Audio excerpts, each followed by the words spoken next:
it's hard to wrap my head around that Eli Tomac could be the second winningest Supercross rider. Because he's a bad dude. He's a legend. I get it. But the second best Supercross rider. He only needs to go 30 more. And he would catch him 30 more. I know, right? Hey, the other night on the couch, my kids are like, Dad, you think he's going to catch you? I'm like, nope. Nope. There ain't no shot. Cracks a beer. Nope. There ain't no shot. And I said just that. I go, he's going to have to win until he quits. Yeah. I'm kidding. Like, I'm being sarcastic. Like, there's no way in hell. It'd be hard.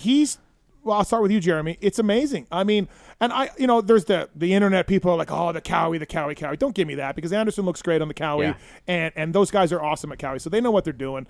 Just the new attitude, getting with Ricky Gilmore, all of this stuff. It's amazing what he's doing. They're doing good stuff over there. Dude. They are. Yamaha has snuck up on a lot of great stuff in the last few years. I mean, they're really putting in the work. I think star of the team in general. That's what I mean. Yeah. And I don't mean Cypress Yamaha by that. Gotcha, I mean the team. Whatever they're doing, they got some great guys over there. It's really working well. And look, Eli he was great before he rode the Star Yamaha, right? Yep. And it's just given that little extra confidence boost. He's back with Ricky. He's probably been thinking about that for a long time, right? You know how, like, all right, I'm back. So that's really going to help him at his older age, right? I mean, he's a veteran in the sport now. But, yeah, he's snuck up on all those victories. He's really stealthy about the number he's got. I agree. He did so many of them in that weird run where he couldn't close the title, so everyone looked at that whole run as a failure. He was racking them up that whole time, and now all of a sudden it's full, everything's together, and you're like, whoa, he has that many?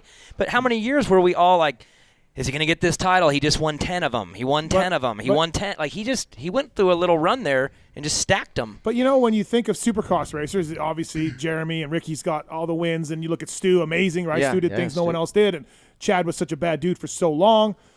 Eli's going to beat everybody but Jeremy probably by the time this thing's over. 100%. And I need to wrap my head around that a little bit, because I don't look at him like that, but fair props to him right now. Why don't you look at him that way? Because they don't have the championships? I think the championships, I think he doesn't have the titles, right? Because I was thinking, so if he wins 2 championships, which he's going to win, he's accomplished more than Chad Reed.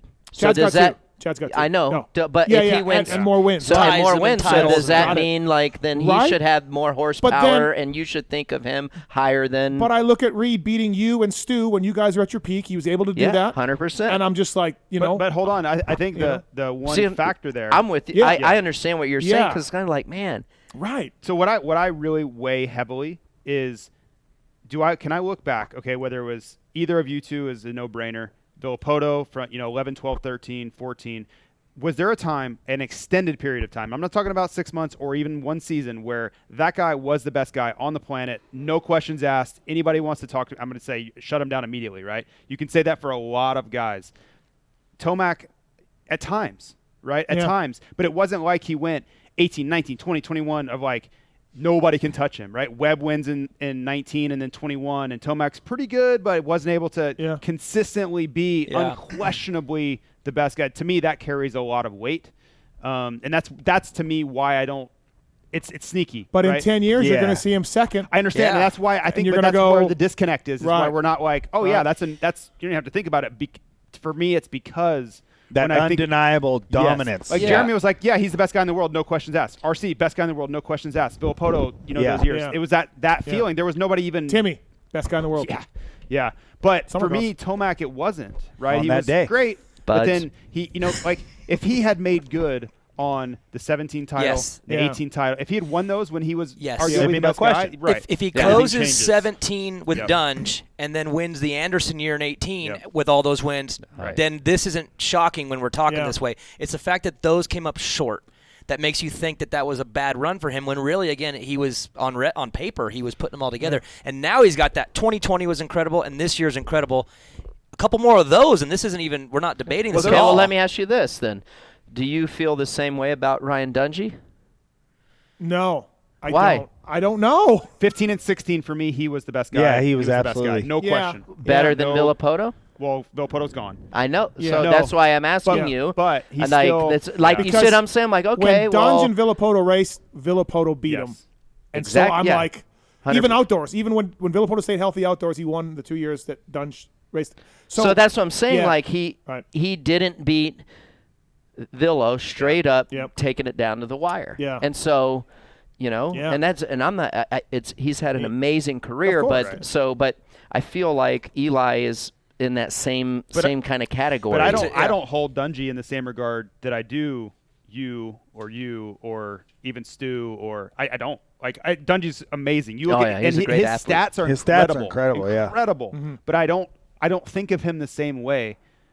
Probably for that reason. Like you guys, when you were in your prime, when you stepped away, like you guys were untouchable. Like period. End of story. You were untouchable in those years. I don't think Ryan Dungey was untouchable. Was he the best guy? Yes.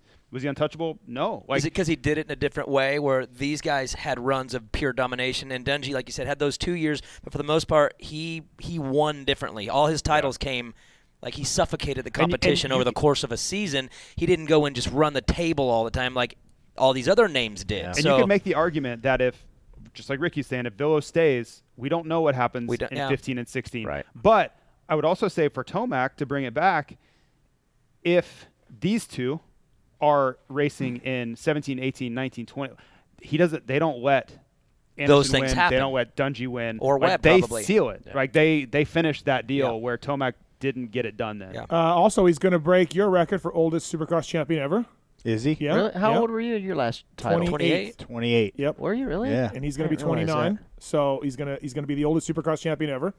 It's remarkable season. 100%. What I think is remarkable, and this goes back to you were talking about the team, Yamaha, the star team has found something, and Daniel, you and I have had this combo. It's like when you're a 5th or 7th place starter as an average, you at our level, you can work at it and maybe become 5th, 4th place starter. Yeah. But then what he's been able to do now, he's went from like 7th to 2nd or 3rd. Yeah, he's average. up there way more than he's not. I'm sure he's worked on it, but that team should get some serious credit because the bike is performing. A serious improvement. Consistent. Well, it's a culmination of both of them. It's not.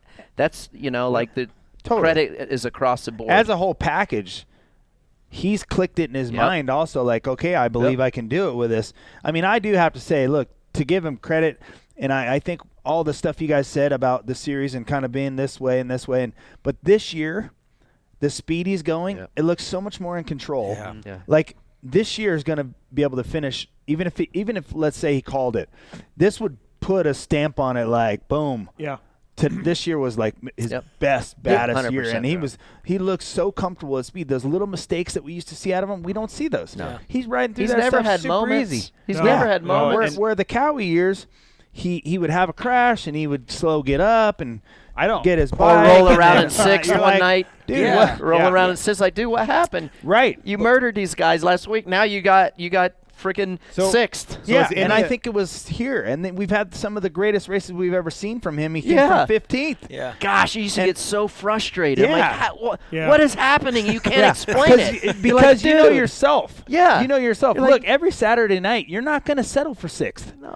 And I'm not either. I'm like, Well, I'm getting to the front no matter what happens. I don't care. That you guys, that's what we would have our conversations on our shows.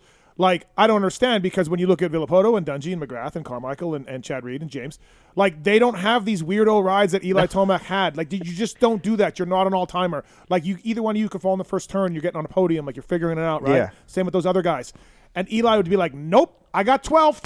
I went backwards. I started 4th and I got 12th. Yeah, the one Arlington one where he was leading and washed out, got up in like 6th or 7th and went back to like 11th or 12th, and they were passing him. Yeah. And then when you ask what happened, there was no answer, and you're like, it was unexplainable nights. And that's where we were like, these all-time guys, that doesn't happen to them, but it's happened to Eli, but not this year. Now, being older than he is, being 29, it's going to be a mystery forever. Yeah, we're not going to figure it out. Yeah. And you know what? He might not know. Yeah. That's the thing. I mean, I feel like if he knew, he would say, "Dude, this is why I sucked." Yeah. And I think when he looks at the class right now, he's probably looking up and down the line, going, "I don't have anybody here that I'm truly worried about." No. You look at Webb's got his own issues, right? Yeah. Roxon's out, yep. right? The biggest threats